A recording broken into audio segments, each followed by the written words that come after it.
Дали нов клинички ќе ги реши листите за операции и ќе го намали времето на чекање за преглед кај специјалист? Со добра организација на општите и клиничките болници, од Фондот за здравство сметаат дека можеби нема да има потреба за нов медицински комплекс во Скопје, кој се најавува веќе 15 години.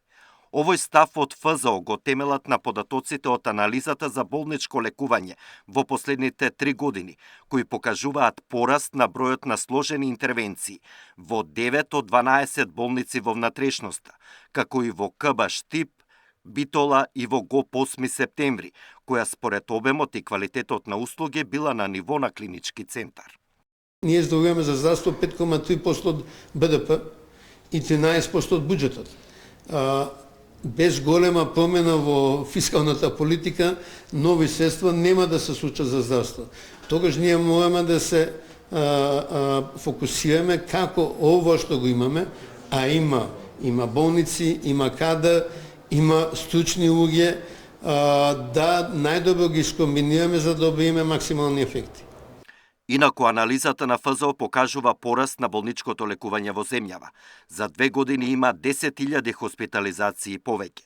Лани имало 194 лежечки пациенти, за кои се потрошени 32 милиарди денари.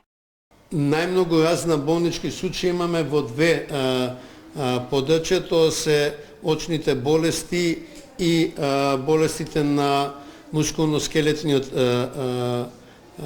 систем, над 20%, и тоа се должи на обидот да ги намалиме листите на чекање во очни болести за катаракта, а во другата категорија планираните операции за колкови и слично.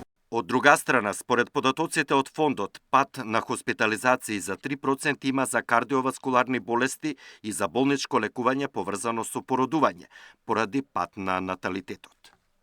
Александар Динев, Сител телевизија.